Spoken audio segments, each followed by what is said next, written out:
Whoa! Not that message.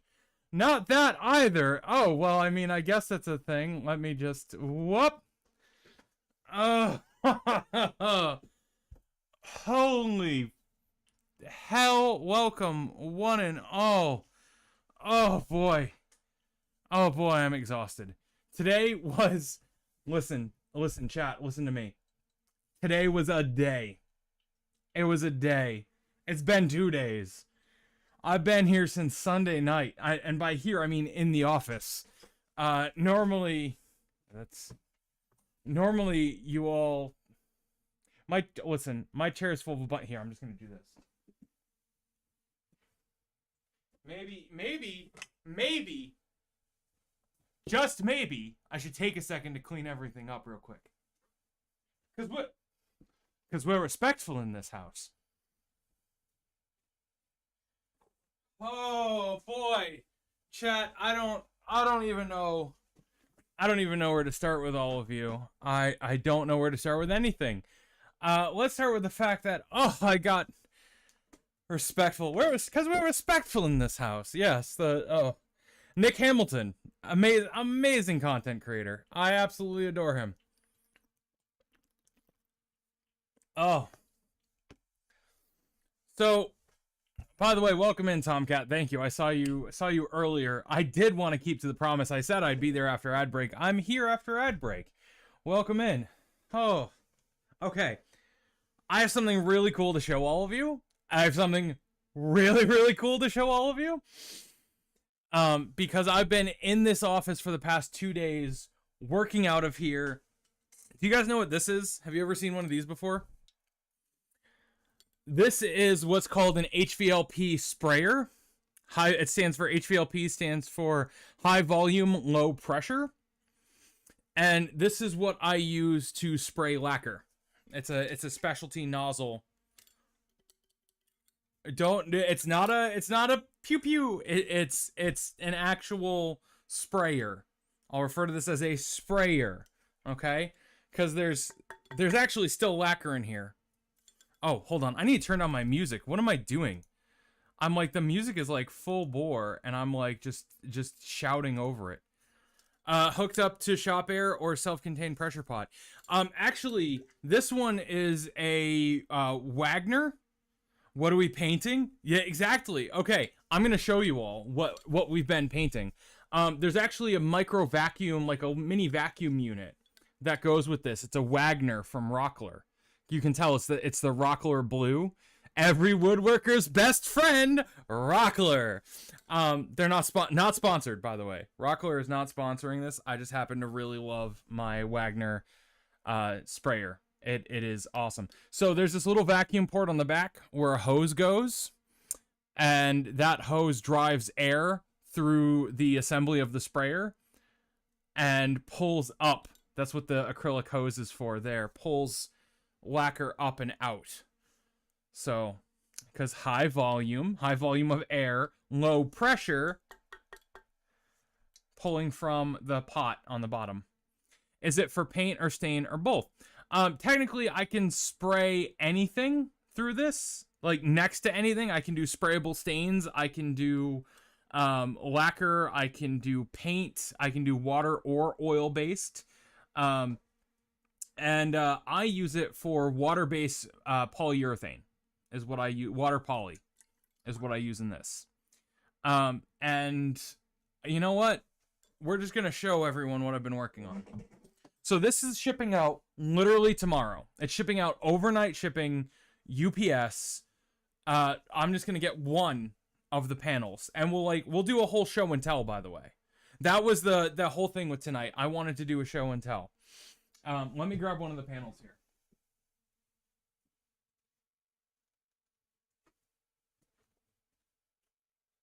So, okay, chat, I need you to be cool because this is for a client. Okay?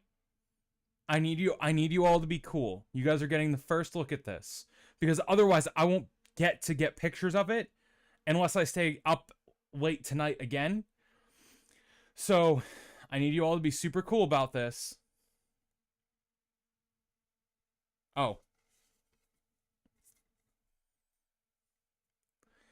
This is the mid and main panel for a Dungeon Master screen for Dice and Destinies, are also known as tabletop. NANI? So, okay. So here's the thing that I need to tell you all. Yeah, thank you, Zesty, by the way. The artwork was done by Zell Art, and you can see her signature here in the lower corner, as well as my brand, Tusano Tavern Wares, at the bottom there. And this is a custom engraved and inlaid panel. So I have 2 more of these. All right, and this is a DM screen that's going out to the head DM for Table Time Productions. And they are so wonderful as to have commissioned me for this custom screen. I've been working on these for a long while. I've literally been working on developing them and getting them into production for a year. And now I have the accessories. So this is it's not just the panels for the DM screen. Hold on. Hold, please. The other things that I have. So this is a miniature shelf. This is where you'll put all your minis while they're not in use. Notice that it's also matching color to the actual thematic stain. And yeah, so you'd put all your minis and your little trinkets. It's a shelf for your trinkets. Anyway, so there's that. There's also a dice tower, a dice tray, and a pen rack, a pen holder. So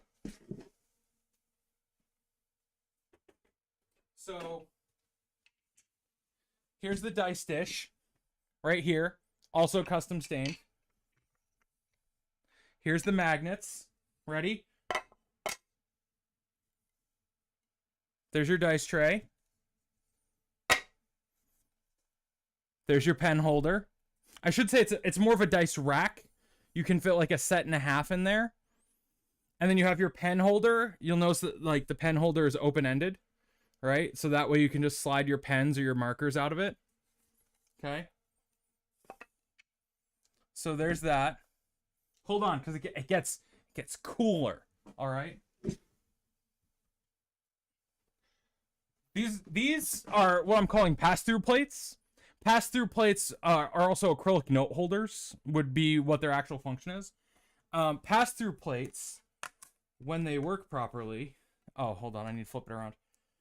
Pass-through plates line up with the magnets and magnet on to the magnets that exist on the back of the screen. And then you can slip initiative cards right here between the top of the screen and the actual acrylic plate itself. You can also, because they pass through, you can also put your accessories over them. So you don't need to worry about that.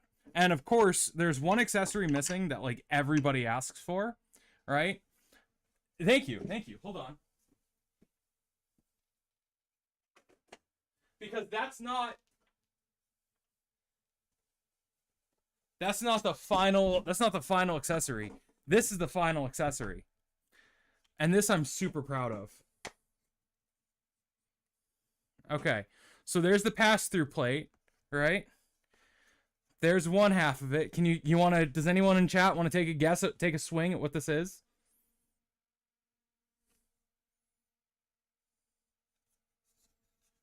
Here's the second half.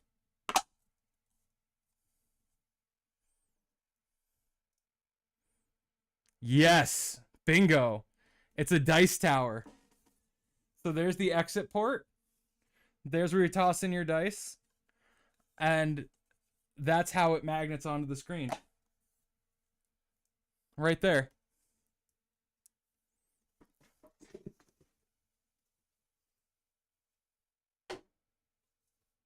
So, hold on, chat. Hold on, because I need to put all this back down.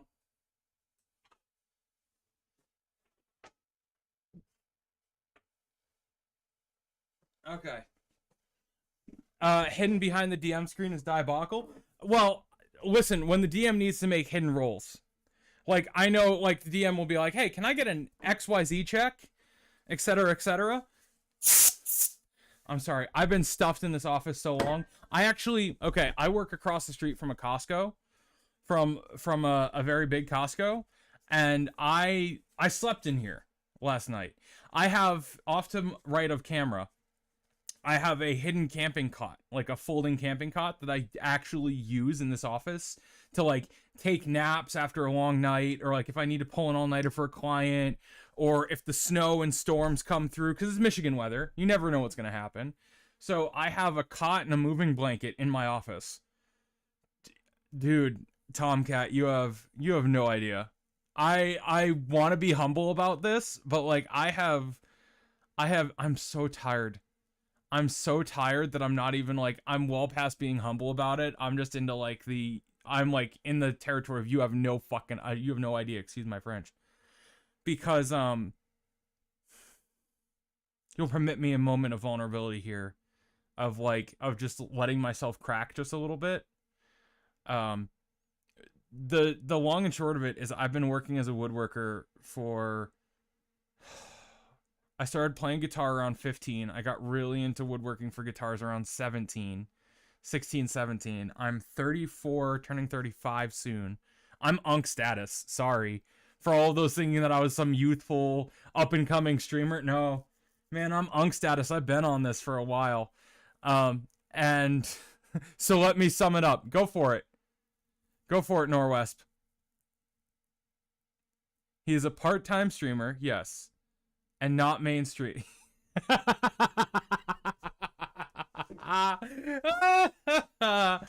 Yeah. So, yes. What I do is twofold. And for those of you who might have met me at PAX East, my whole deal is that I woodwork.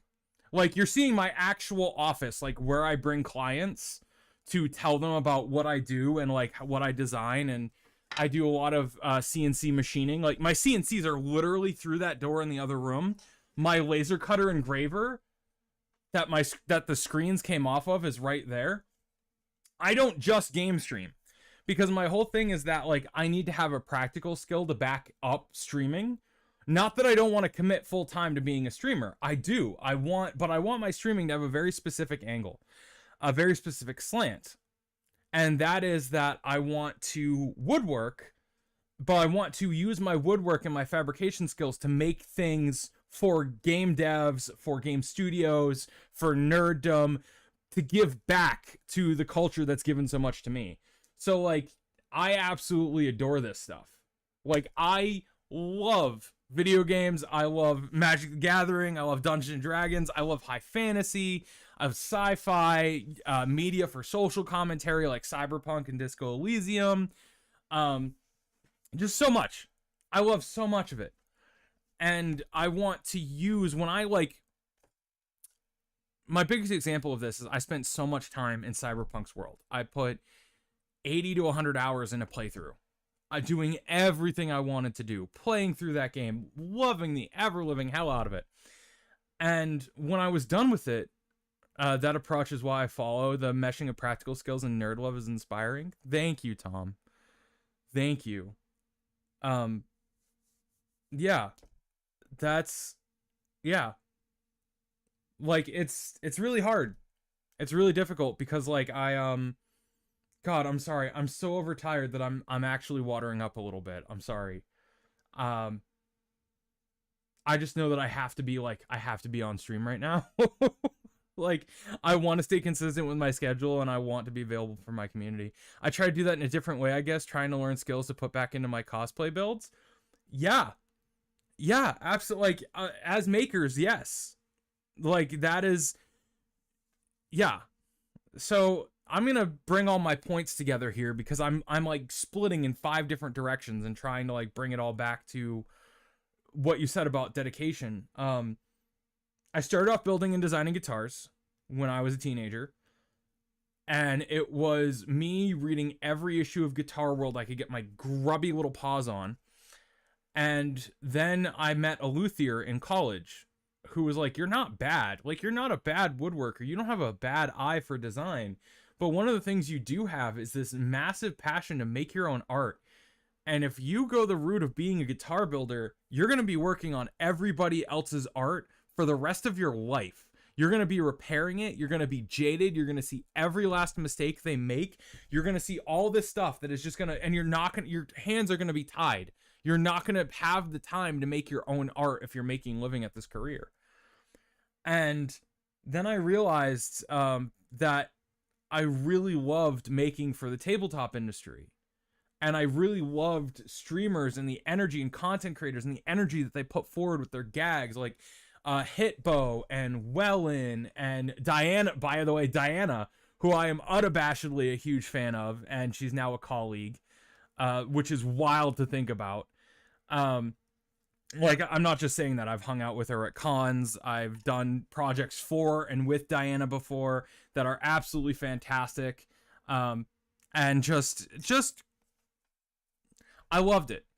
And so when I spend so much time in these different worlds, right? When I spend so much time like doing all this different stuff, and I was like, these people who gave us these wonderful things, from cyberpunk to guitar to tabletop to, where's their love letter back? Where is their love letter back to what they do?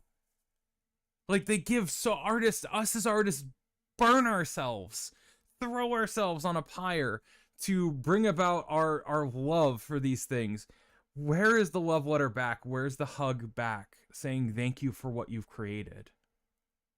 And I think being a part of the community by making those love letters, by directly using every physical skill that I've learned, every little shop trick, every little hack, by using all of that to then like give back, that's the biggest love letter I think I could ever write. And I have a list of projects behind me that I just want to get started on and that I just want to make, because I want these objects that I make to be seen by the devs and be like, wow, we actually moved someone that much. We did that much for somebody, that they made this object to say thank you.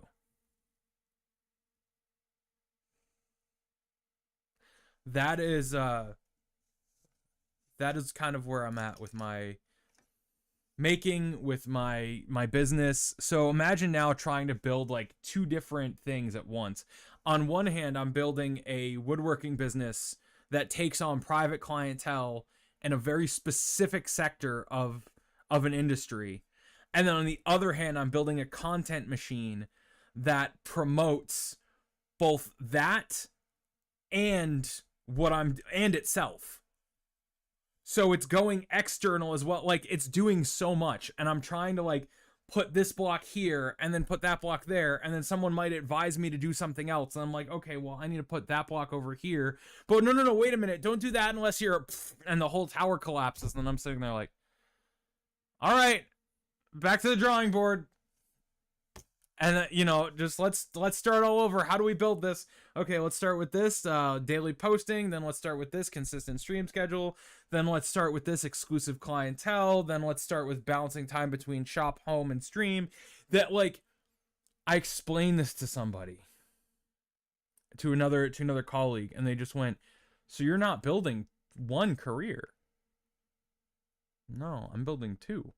They're like, no wonder why. Like, you haven't focused your energy onto one. So, and yeah, so it's been difficult.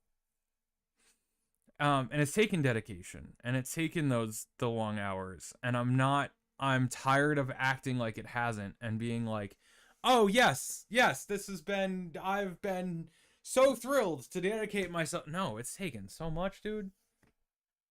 It's taken so much.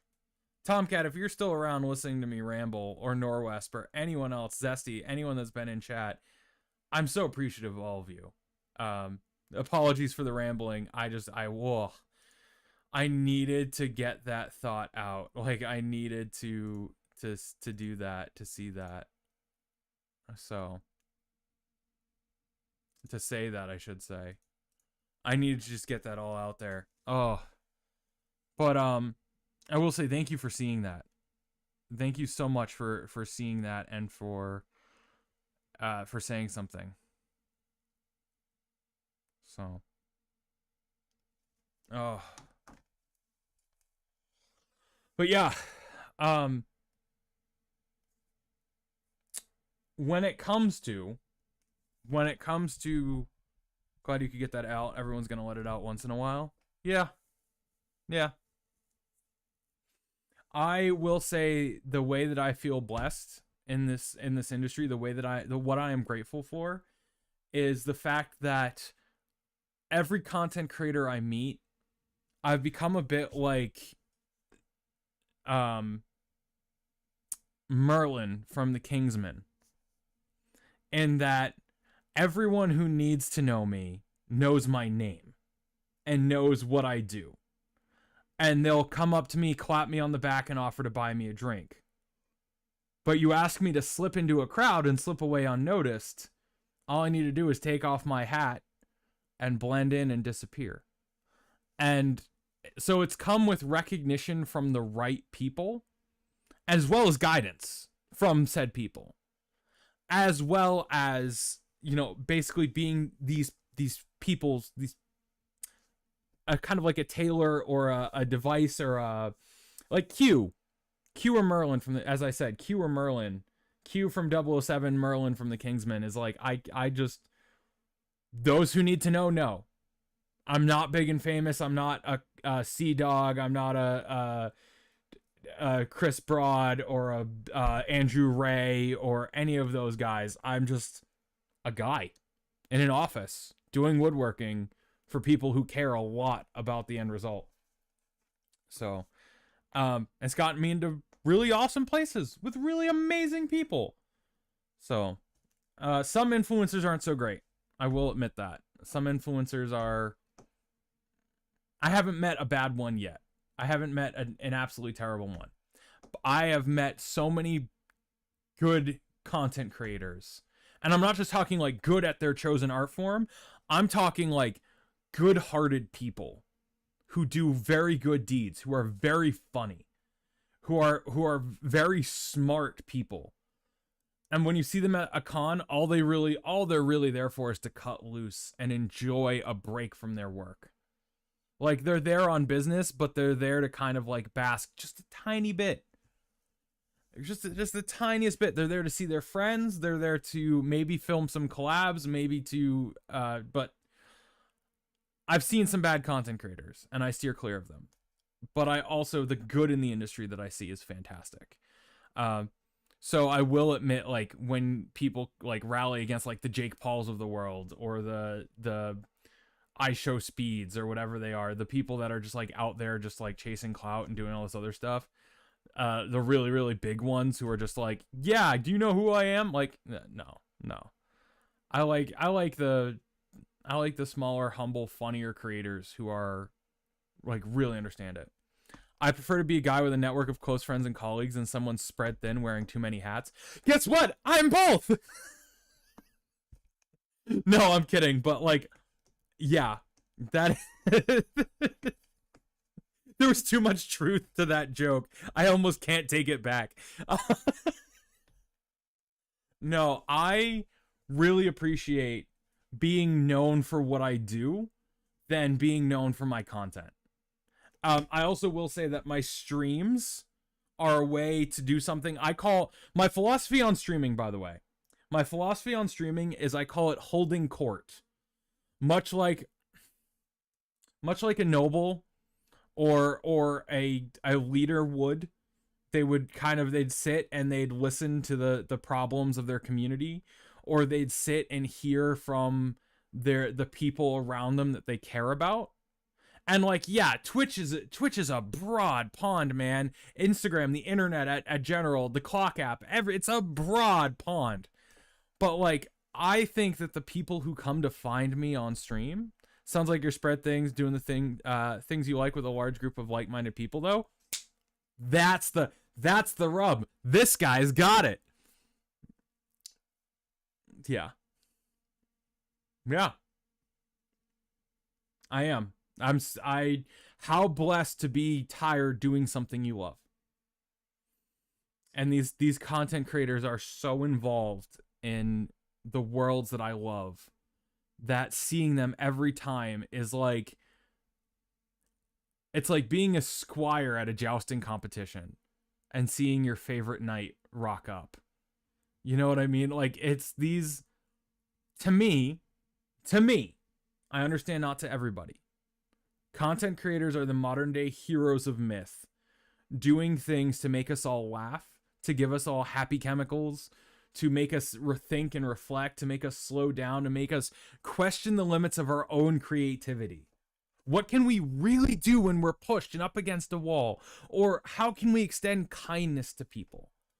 How can we come up with a new way to like do fundraising for something? Or how can we come up with a new way to organize something? Or how can we make this seemingly bad thing into something funny and something like worthwhile to share with our community? And I think we need that. Like, I think we need social commentators. Maybe we don't make them out to be heroes. They're all regular people like you or I. They're completely fallible. I've watched a group of content creators misplay an entire round of Commander before while sitting at the table making the same misplays. They're people. Totally through and through people.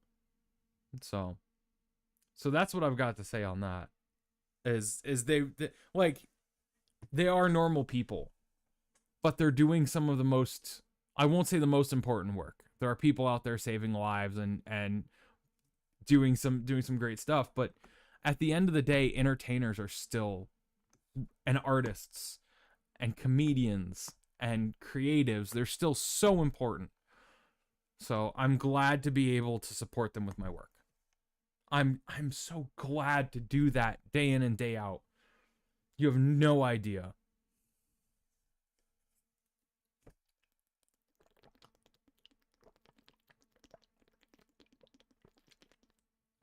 Oh.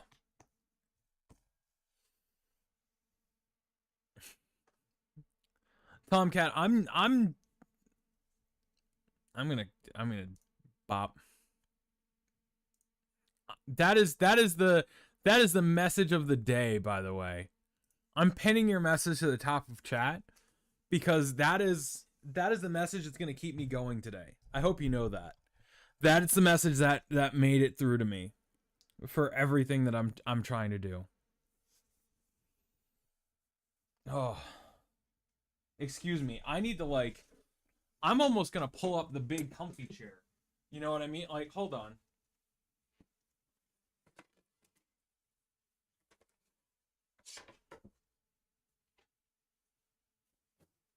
Hold on, chat.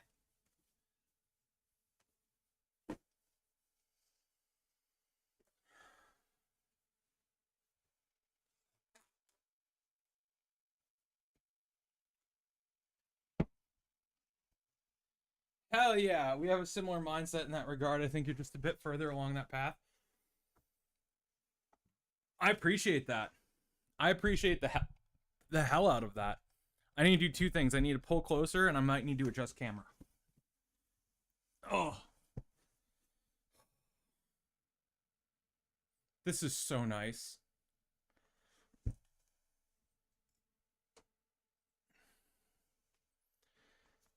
I'm trying not to, like, get my man boobage everywhere. Like, I'm not as big as the camera makes me look. I'm really not. I'm like 5'11", 280. Dude, this... You know what the best piece of furniture is in any room, in any living room, anywhere ever? The best piece of furniture is the old one that's just been given in from being sat in for ages. And, like, yes, a wingback. Yeah. So little bit about my office here. And I actually, man, this makes me want to reupholster this. Old wing. Okay, so here's the thing. My office is actually in the back of a larger studio. I need to bring something up because I don't talk about this often enough. And I really need to, because my boss, my landlady. I don't even want to call her that because she'd kind of be like, oh, what? No, you take that back. I'm gonna bring something up on my computer to show you something, because like my office, and okay, listen, I'm technically doxing myself, but like I'm part of like a larger security building and plaza, so like chill. No one like, you can show up here looking for me, just be cool about it, you know what I mean? If you're gonna like, because this is my place of business. I'm not, it's almost like Andrew from Gamers Heaven or whatever. He streams from his flagship store. That's kind of what I'm doing here. So everyone be cool, because I'm about to show you something. All right. All right. So this is where I stream out of. And the reason I'm showing you all this is because this is like, I have a back office in the studio. Right? And it's an upholstery studio. It's called Wellco, and it's run by Kim and her husband. And so what happened is last year, Kim did something called the Epic Estate Sale, where everything in the store, it was like a $5 or $10 entry fee, and everything throughout the entire studio was a haul away for $5. If you saw something you liked in the entire studio that was on the floor and available for sale, it was $5. All right. Packs of china, big chairs, entire couches, filing cabinets, entertainment centers, just things that had been donated by something called Schlepper's Haulaway. And so Kim, right? Kim opened up her studio, and then a few months after, or a few months during the estate, whatever, she was like, I bought this from the Epic Estate Sale, and I just put it in my office. And that was like among the first couple months that I was actually here, like in the studio. So this wing chair is a project that I'm sitting on, literally. But it's a project I've been waiting to do, where I'm going to remake it into a pirate captain's chair.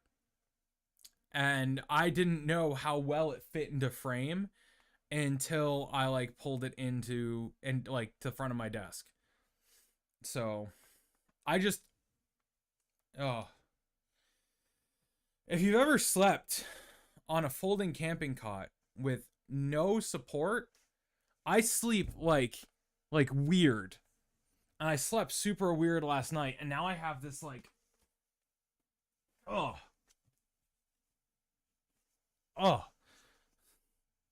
like it's almost like something's caught like up in this region. I don't like it. And so I needed something I could lean back in, because as I'm talking, it's like going like in here, like my diaphragm is playing with this chain of muscle up through here, and it's then hurting, like, or making my back sore. But at the same time, I need to stream. No one else is going to do this for me. I need to be here. So, yeah. I will sit and talk with y'all until I hit my absolute limit, until I'm like, hey, I got to go home, or hey, I got to go get some sleep, or hey, I got to go do this. I'll probably stay alive for about 2 hours tonight. So I probably have another hour and a half.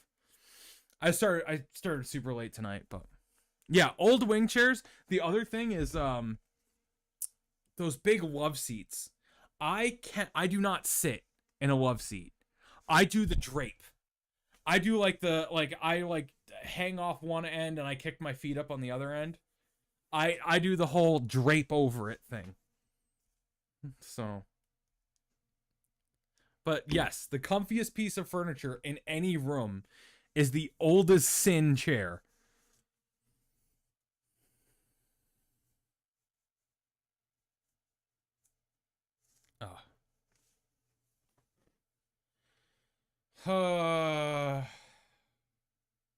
If I fall asleep on stream, you guys can use sound redeems to wake me up, all right?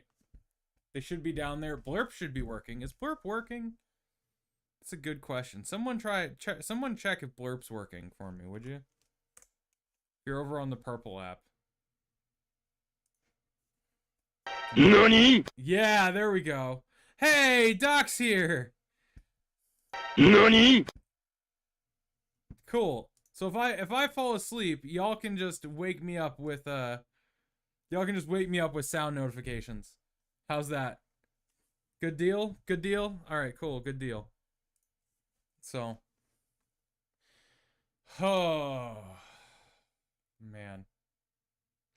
So Doc, you missed it. And by the way, welcome back. I'm glad to see you in chat. I finished the DM screen. I have one. I can't even think I was coming to see gameplay, but I got chair talk. Okay, here's what's up. Okay, you're gonna make. I feel like an old man. Doc. Oh God, hold on. I need it. Give me a second. Give me a second. Hold on. I'm gonna do the dad groan. I hate myself for it, but I'm gonna do the dad groan.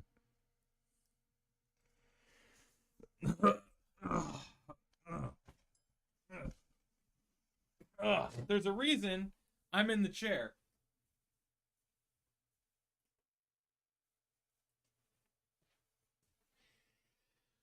Oh, it's old man grown dads just do it more.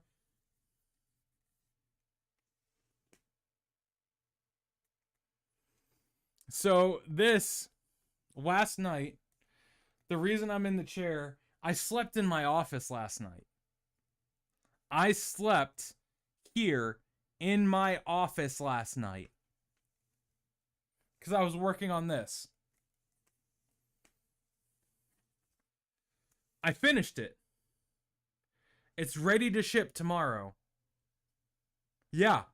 I slept in my office. I told you. Okay. Okay. I've told y'all. I have a camping cot. By the way, so for those who don't know, Doc is my most fantastic chat mod. My absolute ride or die. I love the hell out of him. That's Laser22 in chat. Doc, I've told you all my friend group, because Doc and I share a Discord server offline. With a bunch of other art friends. Speaking of orders getting shipped out, I shipped out my first Etsy order today.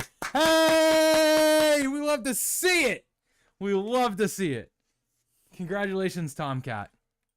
Now I think now I remember you. Okay, I'm like, dude, I am so tired. Yeah, okay, you're the maker that took the X-Tool laser class with me.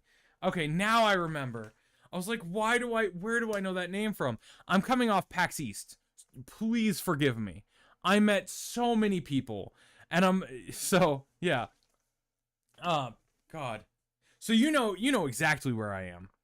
I keep forgetting that you know exactly where I am. I'm literally a block over from MakerWorks. So me and Doc share a Discord server, and it has been becoming a motto that for me, Scooter from the what is it? General Knox's the Armory of General Knox or something like that. It's the first time you meet Moxie, and he's like, "Oh yeah, by the way, Moxie's my mama. Yeah, don't go hitting on her. I'm gonna have to bury you where I buried that bastard Lucky." What? Don't act surprised. I told y'all I was gonna do it. That line. Don't act surprised. I told y'all I was gonna do it. That Scooter says to the player character has become like my catchphrase. Fucking gonna make me old man grown again. Ugh.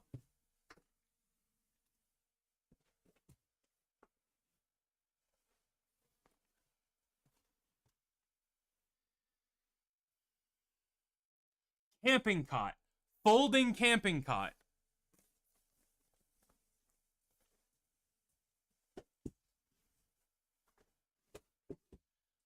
Like, I have it in my office. I used it for Unplugged as a spare bed when Miwa and Tommy had to share a hotel room for Unplugged.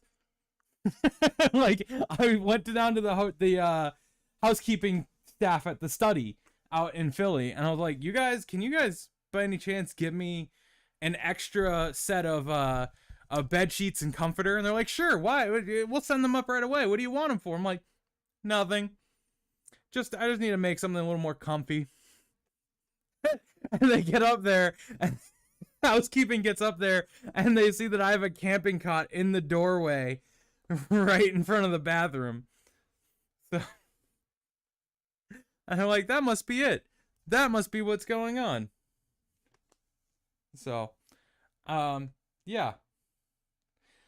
So don't act surprised. I told y'all I was gonna do it. Is what's going on. And like, yeah. I really do believe in my business. I really do believe that with a few tweaks and with a few additional changes and things that I really, really, really can make this my living. I truly, like, I'm not Delulu. People have looked at me and gone like, you're fantastic. The fact that you dedicate yourself to this work is amazing. So, the fact, my secret, a 10 milligram edible every night. No, I'm kidding. Kids don't. I'm not advocating for anything. I'm just saying. It's my secret.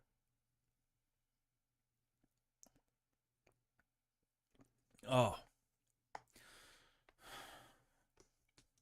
So we are gonna get back to gameplay. We really are, because I know, Doc, you're like, I came in here for gameplay. What are you doing, Atlas? Like, I'm so tired. I am so tired. I wanted to chat with everyone tonight. I wanted to see who came through stream. I wanted to see what's going on.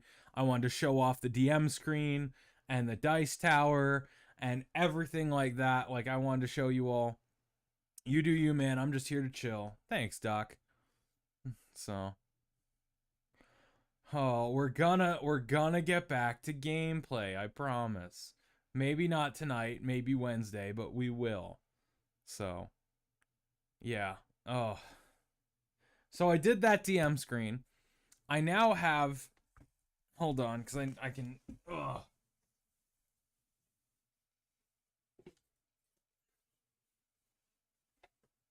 So here's the dice tower, by the way.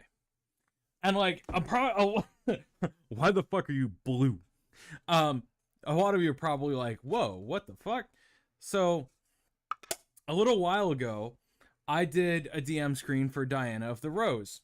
That was like a year ago at this point that I worked on that thing. It was a project for like a few months. That screen lasted me from like September. I started in September, October of 24. I gave that screen to her in March, April of 25. And this is her dice tower for her screen. I need to do some engravings on it and some other work to it, some other customizations. But this is her dice tower for her DM screen. Here.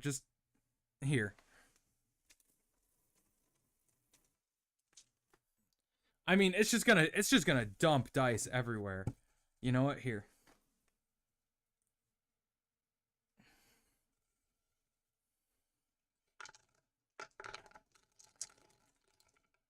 It works!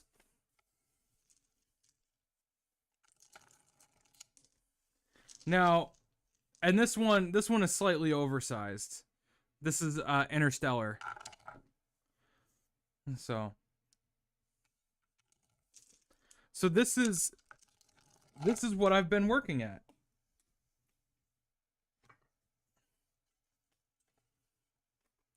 And it took me a long time because I had to figure out how I wanted to design this inner chamber, like the auto roller chamber. And the one problem is that like everyone does their dice tower differently. So for instance, like here's the one here's the one from Dogmite Games, because I used to work for them, right? And here's like, they have their little tray, and the dice rolls through it, and if you look at their interior, that's their interior. There's the secret sauce, right? And like everyone, dice towers feel like, how do you put it? The fact that everything evolves into crabs, if you know what that's about, carcinification, where basically like everything is just evolving towards being a crab.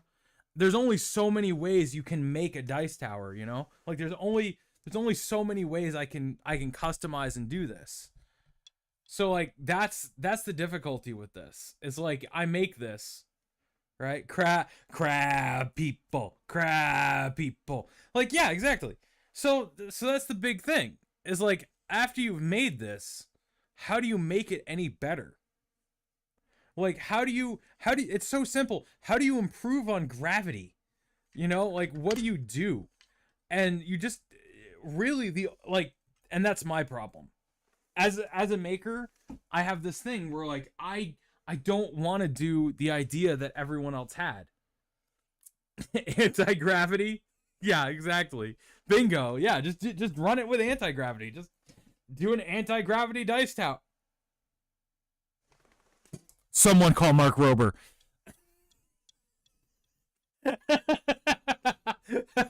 God. What if I see him doing an anti-gravity dice tower, I'm checking this room for bugs. I swear to God.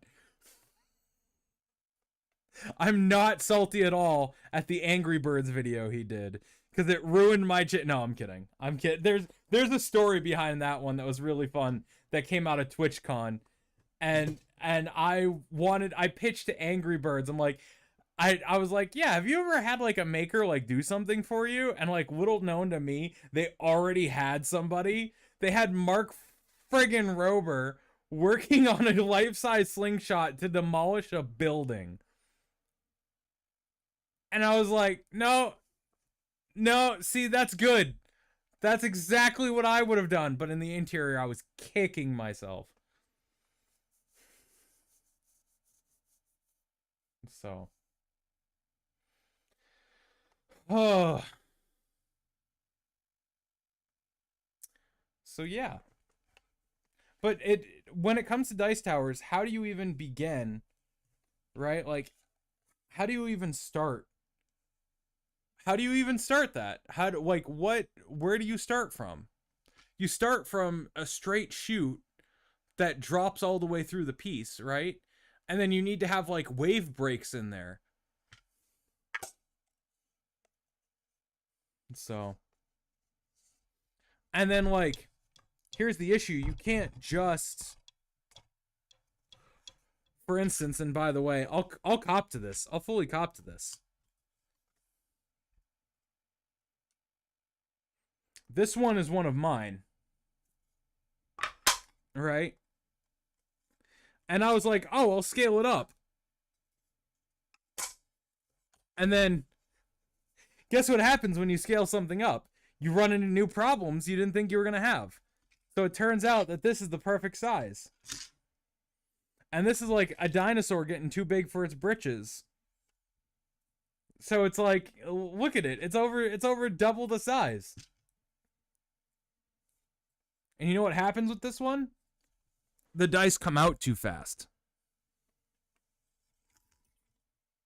Here, prove it.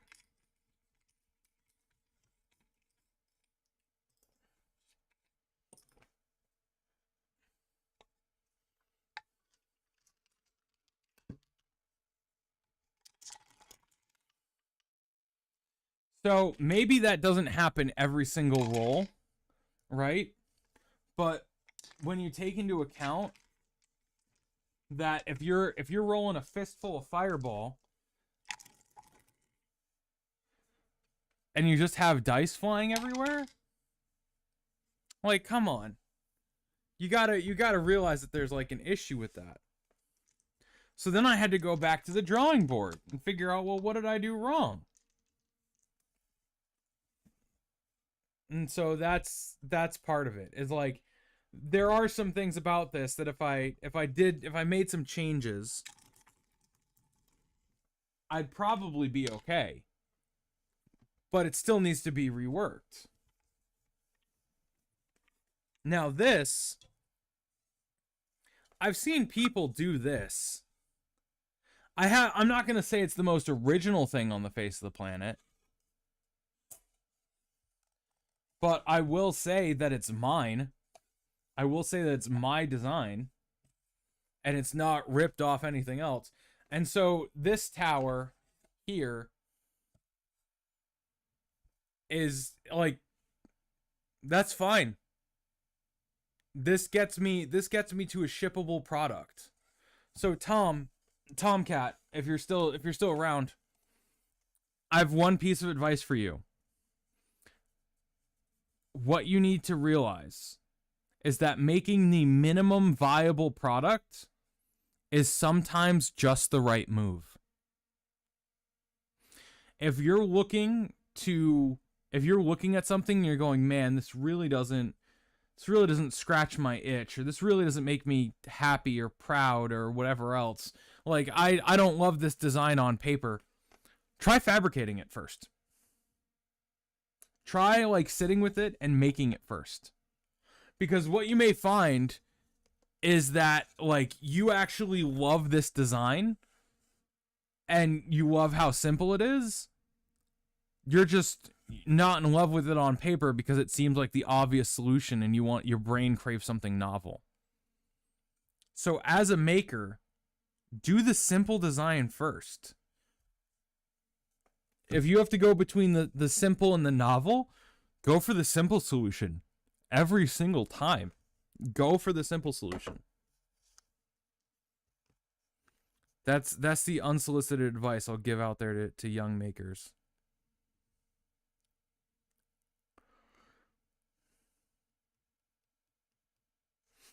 Oh boy. Oh. Oh. Oh. God.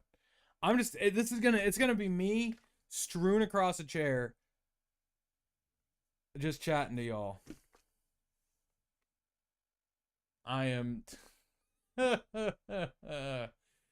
Oh man, the one thing I just thought of though, if Diana comes in and raids out, and to me, I'm just gonna be like, "Hi, chat, welcome in." I'm gonna make such a bad impression. KISS is always a valid approach to work. It's easier to innovate when you have a functioning baseline. Exactly. Exactly. That's a big thing. If you don't even have the functioning baseline, don't worry about the novelty. Don't. The novelty will come second. And it's not even necessarily like keeping it simple. It's more just like the novelty of it can be simple, but also like don't chase don't chase that right away. I guess you're right. I guess KISS is keep it simple stupid is what I am looking for. And at the end of day, like I'm trying to appease this contrarian streak I have and saying, "No, you're not no. KISS is right." I don't even have it in me to stubbornly be like, "No, you don't understand. I'm using the specific No, KISS is right." I was about to say, I'm using the specific semantic argument for a reason to seem like a pseudo-intellectual and be really smart. No, you're right. KISS is basically what I'm going for here. I don't even have the argument I don't even have the argument. I don't even have the energy to argue that to twist the definition. I'm just like, yeah, I'll allow it. I'll allow it.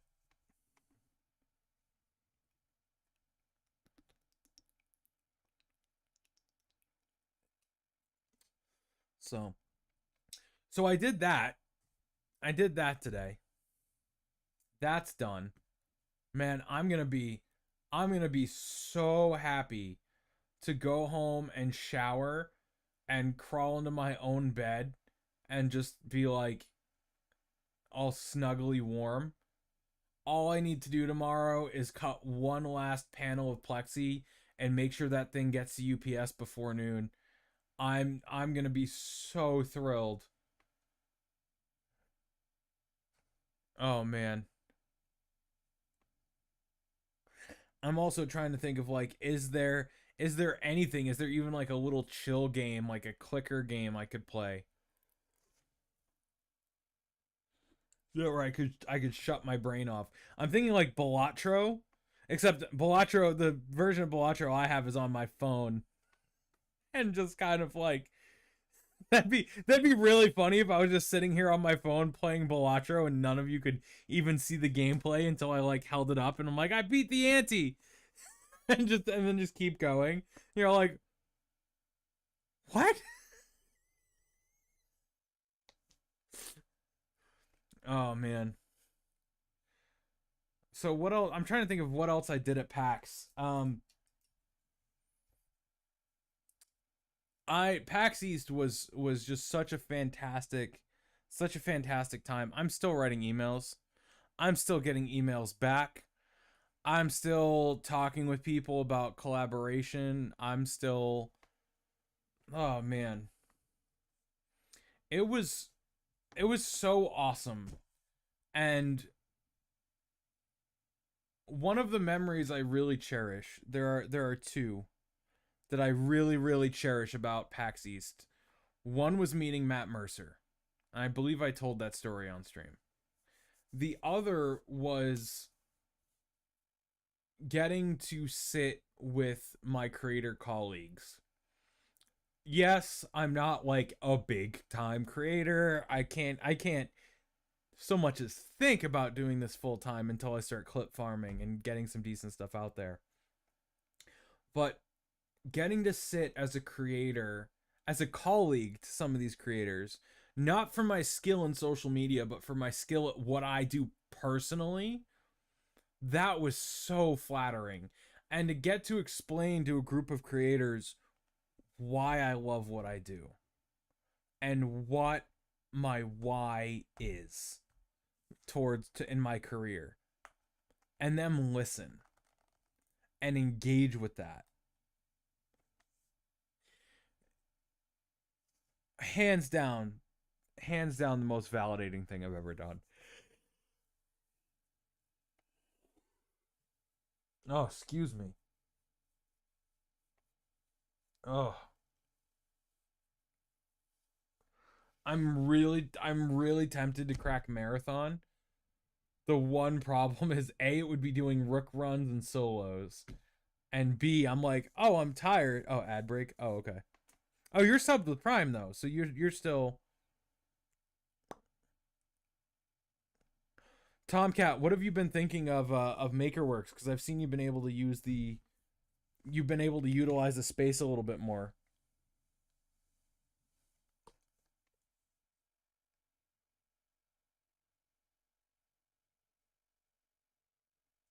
I wanna know what you think of what you've thought of it so far. The community, the tools, the resources. I want to know what you think of it.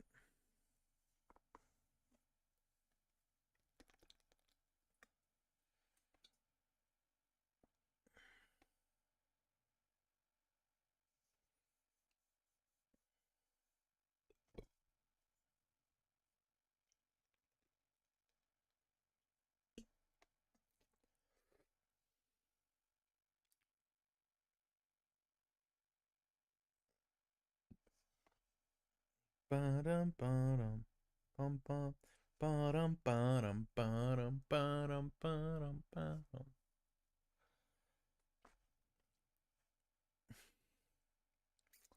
You know what we're gonna do? I know what's a good chill activity.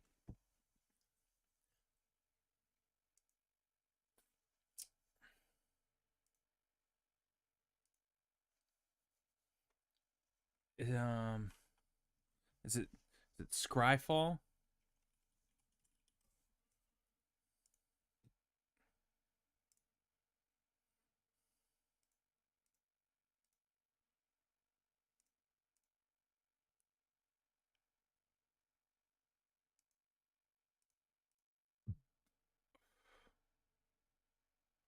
Okay, so this is Scryfall. For those of you who don't know what Scryfall is, Scryfall is this thing where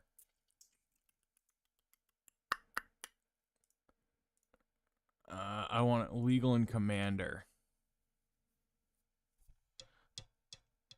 Rarity, flavor text, lore finder, mana cost, colors, type line.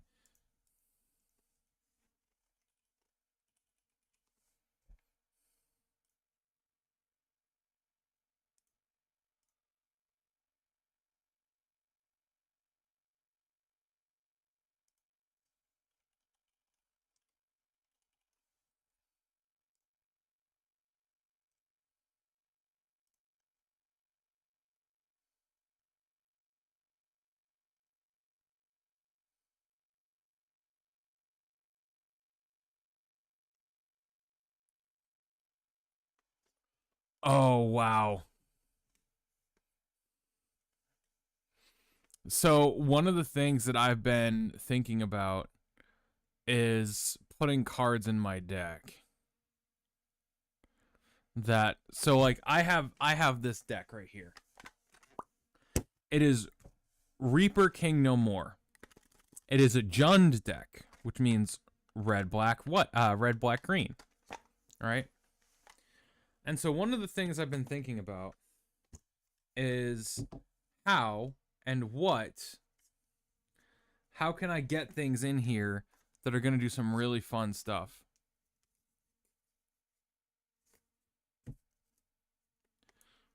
Whoa, whoa, whoa, whoa. Stigma Lasher.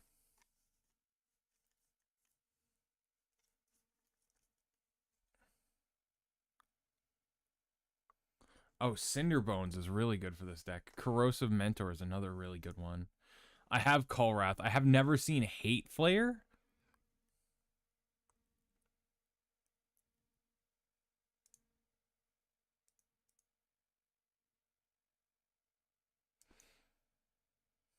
Jesus.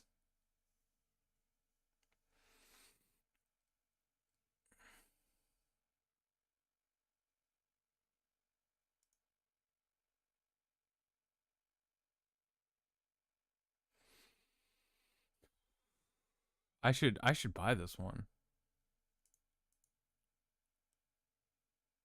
There's a chance I might have this one. Sickle Ripper.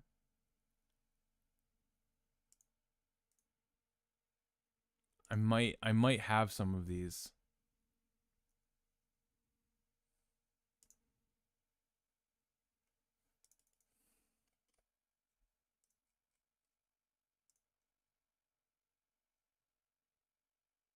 So one of the things that I'm looking at doing with all of this, right, is figuring out Ashmore Cohort.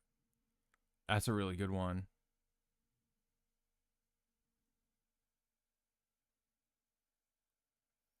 Ashling Flame Dancer.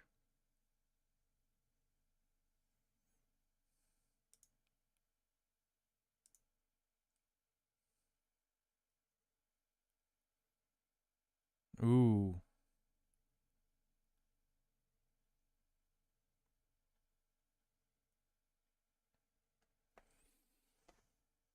Blood Pirate Elemental.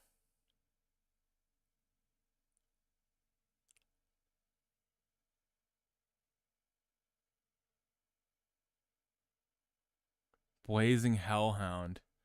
Oh yeah. Oh. Oh, that's so cool. Wait a minute. That's really cool. Because I could start sacking tokens. I could sack tokens for that. Because it just says, pay 1, sack another creature. Blazing Hellhound deals 1 damage to any target. That's crazy.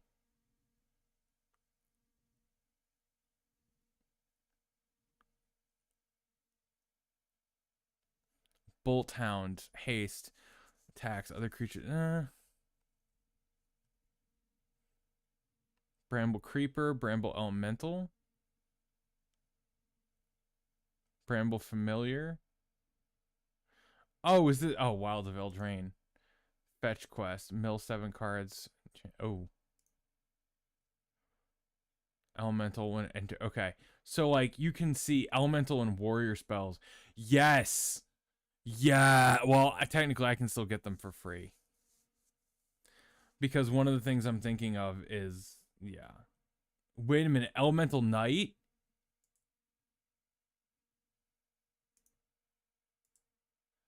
I can cycle? Cavalier of Flames. Pay 2. Creatures you control get +1 and gain haste. Cavalier, discard any number of cards and draw that many. When Cavalier dies, deal X damage, where X is the number of land cards in your grave. Okay, so that's not great for my deck, but it's cool. Whenever another elemental you control leaves the battle, whenever you control enters, it deals. Oh, that's filthy! Whenever another elemental you control enters, it deals damage equal to its power to each opponent. When this creature leaves the battlefield, return the exiled card to its owner's hand.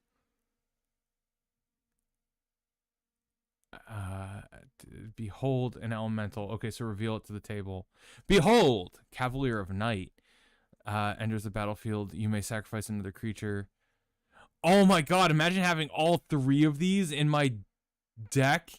Cavalier of Night, Cavalier of Thorns, Cavalier of Flame, or even just these Cavaliers in Champion. When this creature, reveal the top 5 cards of your library, put a land card from among them into the battlefield and the rest into your graveyard. When this creature dies, you may exile it. If you do, put another target card from your graveyard on top of your library. That is sick. Enters the battlefield, you may sacrifice another creature. When you do, destroy target creature an opponent controls. Return target creature card at 3 or less from your graveyard to the battle. That's really good. Okay. Damn. So I'm thinking about some of this stuff. Cast an or Chandra Planewalker spell.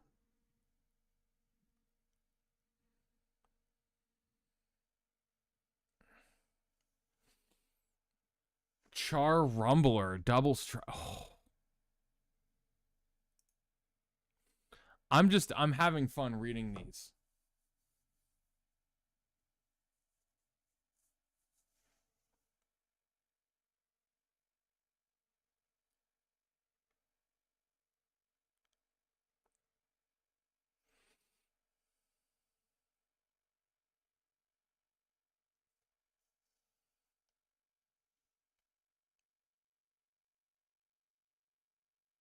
Cinderhaze Wrench is also a really good one because it moves counters. So like I'm just looking at this stuff being like, what goes well in my deck what moves counters around? Untap. Oh, that's oof.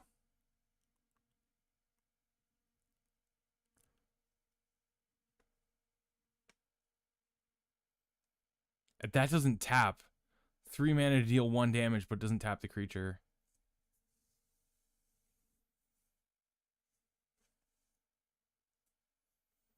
Cobble Brute, Conifer Strider, Consuming Bonfire. Choose 1. Deals 4 damage to target non-elemental. Deals 7 damage to target treefolk creature. That's mean.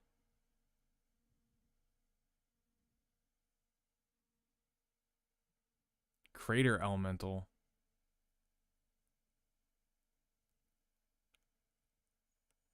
This creature equal the number of cards you own in exile. Is that number +1? Cool. See, I don't know what exists. Cult Brand Cinder. I love Cinders. I love Cinders so much.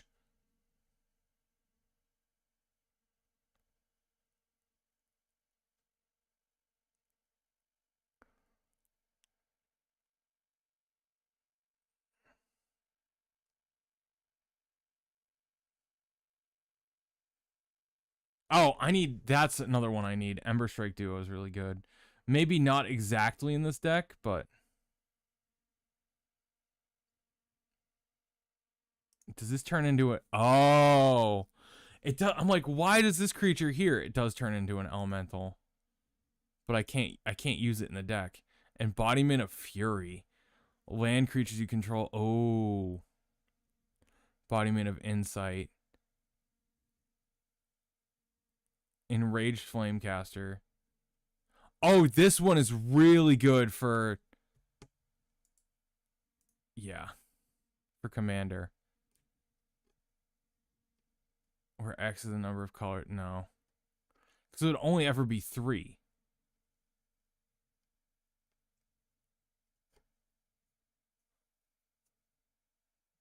Okay. I think I actually have Fiery Hell. I have some Hellhound.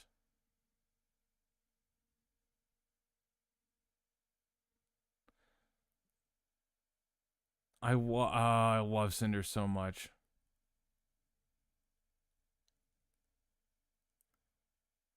So you get a 2/1 for 1 if you can reveal an elemental.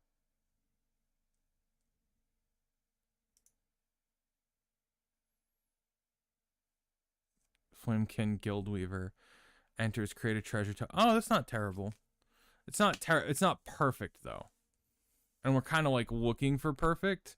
I'm looking for cinders that do crazy things. Okay, so let me explain my strategy with this deck, right? There's a card in here. There's a card in here called Descendant's Path. Okay? And everything will become clear once I have that card in hand. By the way, if you guys haven't already, there's an awesome creator called Liz of Lorwyn. And she's doing something called MTG Chopped. And she's doing Magic deck building competitions with some really fantastic creators. And that is just like it's so good.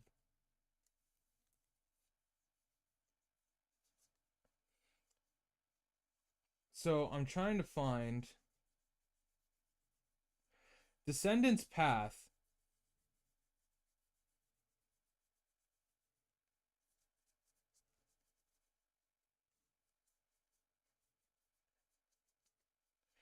I'm gonna be so upset if it's. It is. I was about to say, if it's the top card, I'm gonna be so upset. Okay.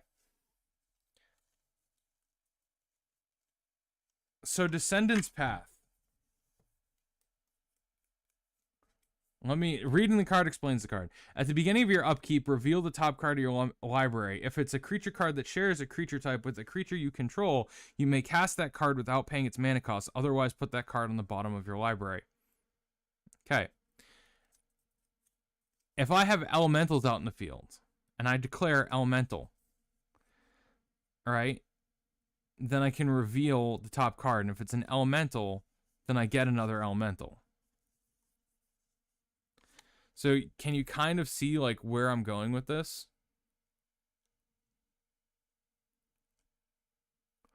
Is I'm trying to get elementals. And then you look at something like Wickersmith's Tools.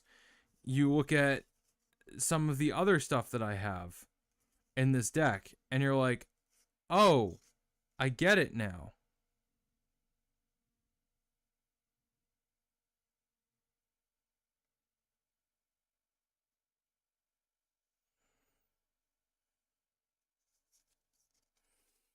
And so, but I want to do disgusting things with tokens is what I'm really concerned about. Tokens and counters.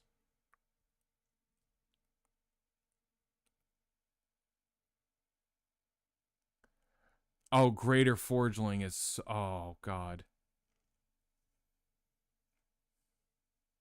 Okay.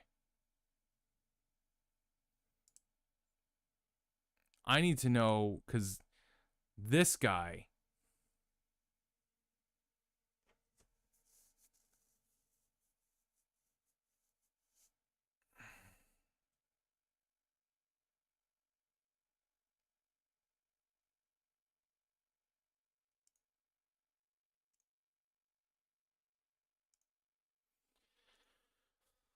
Oh, let's talk about this one. Doc, are you still in chat? Can you see this? Please tell me you can see this, Doc.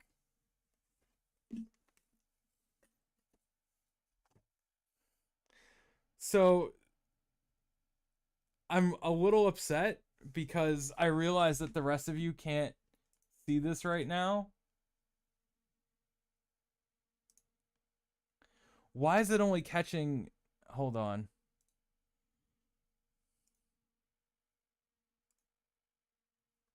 Why is it like... Why is it cropped in?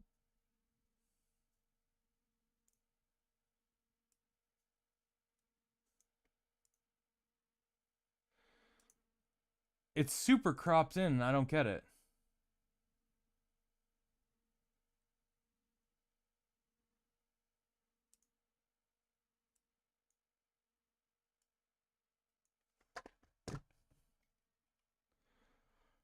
Ah, oh, man.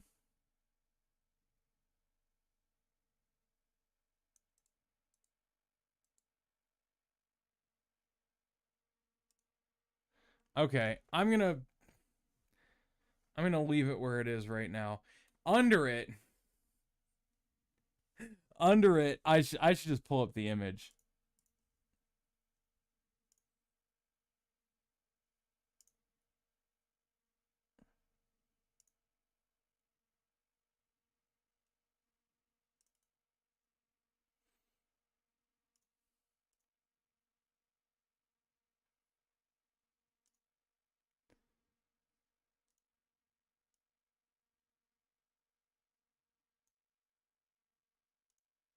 So, I need to talk about this because this has brought me so much joy. You all don't even know. This has brought me so much joy. Okay? One of my friends made this about one of my other friends because he does not enjoy shonen anime. He just doesn't. It's not his thing. That's fair. That's within his right not to enjoy shonen anime. Okay? It's in his right. Don't go after him. He's okay not to.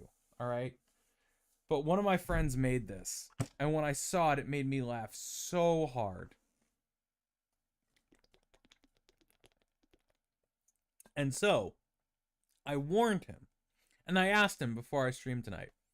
I poked my head in, and I went, "Hey," and because this is your actual factual face. Am I allowed to show this on stream? He goes, "Yeah, go for it." So, this is my buddy Mikey. Also goes by Wicked. And Mikey had this. He had this to say. It says Shonen was a mistake. Wicked Miyazaki. That is because of the whole Miyazaki bit of him going, anime was a mistake.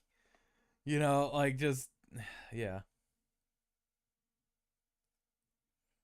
Okay.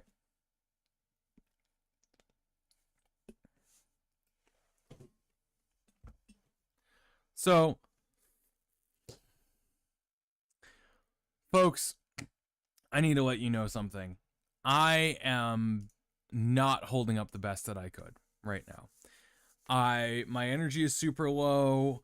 I'm having like phantom aches and pains. I thought I could last out at least 2 hours. I just want to go home. I want to shower. I want to not be in front of a camera or obligated to do anything. And I need to wake up super early to overnight that DM screen to someone. I need to go. I need to go get some sleep. I need to get some good rest. I have a busy day tomorrow because after that commission, I jump right into another one and another one and another. So, I love all of you. Yeah, I really need to go home.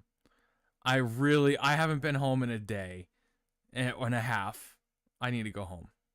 All that said, hey, listen, this isn't goodbye forever. I'll be back Wednesday. We're going to be playing some games Wednesday.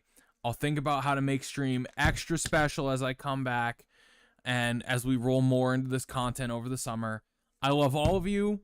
Doc, I love you especially. You're my favorite. You don't tell the other spitballers I said. No, I'm kidding. I love you all equally, I guess, if I gotta. But I need to go home and take a shower. I feel grody. And I will talk with you all Wednesday. We'll see what we're up to playing, all right? But for tonight, thank you all for showing up. Thank you all for being here. Thank you all for being friggin' fantastic. And hey, you know what? Let's do one thing here. Let's say one thing. This pin right here from Tomcat sounds like you're spread thin doing the things you like with a large group of like-minded people, though.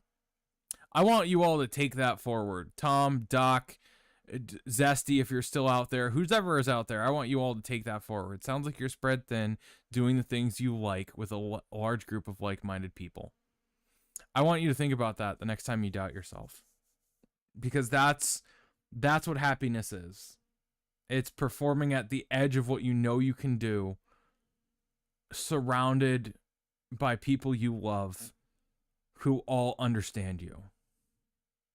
And I think that is the most anybody can ask for in this life. That's it. To be challenged every day, but at the same time surrounded by the people you love, by a community you appreciate, with people who understand you. And if that is the only thing you accomplish in life, congratulations. You've beat like 80, 90% of people. You're happier than a good chunk of the world. And so I want you all to think about that as I leave you with those words and say, see you Wednesday, suckers. No, I'm kidding. I'm kidding. Good night. I love you all. Think about those words. And thank you all for being here. Tom, Doc, Zesty, everybody. See you all Wednesday.